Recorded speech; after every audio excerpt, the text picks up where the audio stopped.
উনি ওই সময় আমাদের শিক্ষার্থীদের জন্য একটা দেবদূতের ভূমিকা পালন করেছেন। তো আমি তার প্রতি চিরকৃতজ্ঞ এবং শুধু তার প্রতি নয়, যত আইনজীবী ভাইরা ওখানে ছিল সেই দিন আমাদের সাপোর্ট দিয়েছে। আমরা ছিলাম মাত্র ওখানে কয়জন, প্রথমে ছিলাম 5-6 জন, সবাইকে ছত্রভঙ্গ করে দেওয়া হওয়ার পর মেয়েরা ছিল 5-6 জন, আর ছেলের মধ্যে আমি একজন ছেলে ছিলাম। তো আমাদেরকে যখন তুলে নিয়ে যাওয়ার চেষ্টা করছিল তখন তারা বিশাল একটা সাপোর্ট দিয়েছে আমাদেরকে, কিন্তু কেউ একটা ফুলের টোকা দিতে পারেনি। সেজন্য আমরা চিরকৃতজ্ঞ, সারা বাংলাদেশের প্রত্যেকটা মানুষের কাছে কৃতজ্ঞ, প্রত্যেকটা শ্রেণী পেশার মানুষের কাছে ছাত্ররা কৃতজ্ঞ থাকবে। এবং আপনারা অতি দ্রুত সবাইকে এইটাই বারবার বলছি আমরা, আপনারা হলে চলে আসুন। শিক্ষা প্রতিষ্ঠানগুলো এখন যেন শিক্ষার্থীদের নিয়ন্ত্রণে থাকে। এখানে যে হামলাটা হয়েছে ওখানে আমি একদম দেখা গেছে যে যারা মুভ করতেছিল, অ্যাটাক করছিল, তখন আমি সামনে যাই এবং পিছন থেকে যারা সাধারণ শিক্ষার্থী ছিল তাদের হাতে তো কোনো অস্ত্র ছিল না।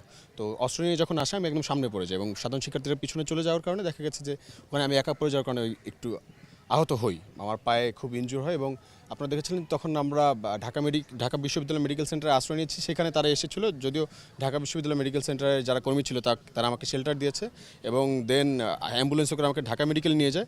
এবং ওখানে ওটিতে আমি যখন আমার ট্রিটমেন্ট চলছিল তখন ভিতর থেকে ছাত্রলীগের কয়েকজন সন্ত্রাসী ওখানে দেখে গেছে এবং দেখে গিয়ে বাইরে সবাই আমাকে ভিতর থেকে আমাকে টেনে বের করার জন্য অনেক চেষ্টা করেছে, কিন্তু পারেনি। এবং যারা ঢাকা মেডিকেল সেন্টারের কর্মচারী ছিল তারা অনেক হেল্প করেছে, তাদের প্রতি আমি কৃতজ্ঞ থাকবো সারা জীবন। এরপরও কয়েকবার ইসিবি চত্বরেও হামলা হয়েছে এবং ওখান থেকে দেখা যাচ্ছে যে গোয়েন্দা সংস্থার লোকেরা তুলে নেওয়ার অনেক চেষ্টা করছে এবং শিক্ষার্থী যারা ছিল, সাধারণ শিক্ষার্থীরা, তারা ওখানে আমাকে সেভ করেছে এবং তারা দেখা গেছে যে যারাই আমাকে ধরতে আসে তাদেরকে প্রতিহত করে দিয়েছে এবং তারা আমাকে বিভিন্ন জায়গায় যাদেরকে কখনো আমি চিনি না, জানি না, দেখি নাই, তাদের বাড়িতে আমাকে আশ্রয় দিয়েছিল। আমি প্রত্যেক দিন এক একজনের বাড়িতে আশ্রয় ছিলাম এবং সবাই অনেক হেল্প করেছে। এর জন্য আমি চিরজীবন কৃতজ্ঞ থাকব।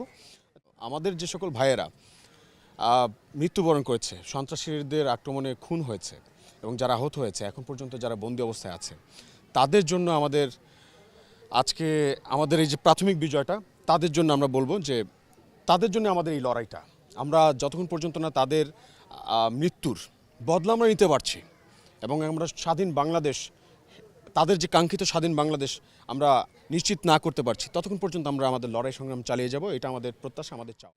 ইতিহাসের থেকে তো আমরা শিক্ষা নিয়েছি, কিন্তু শেখ হাসিনা শিক্ষা নেয়নি, যার কারণে আজকে তাকে সবচাইতে লাঞ্ছিত হয়ে এই দেশ থেকে পালিয়ে যেতে হয়েছে। তো এটা ইতিহাস থেকে শিক্ষা নিয়েছি, ভবিষ্যৎ প্রজন্মকেও আমরা এইটাই বলবো যে কোনোভাবে আপনারা মননে চিন্তায় কেউ স্বৈরাচারী মনোভাব পোষণ করবেন না।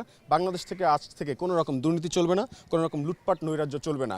যদি চলে, বাংলাদেশের নাগরিক সবাইকে একসাথে শেখ হাসিনাকে যেভাবে প্রতিহত করেছে আপনাদেরকে এইভাবে প্রতিহত করবে। আমরা সবাই মিলে এইভাবে প্রতিহত করব, এভাবে আমরা লড়ে যাবো ইনশাআল্লাহ। এখন থেকে সব জায়গায় দেশের সকল সিদ্ধান্তে ছাত্র, শিক্ষক, সবাই, ছাত্র জনতা, তারা সিদ্ধান্ত গ্রহণ করবে এবং জনগণের সিদ্ধান্তই চূড়ান্ত সিদ্ধান্ত হবে ইনশাআল্লাহ।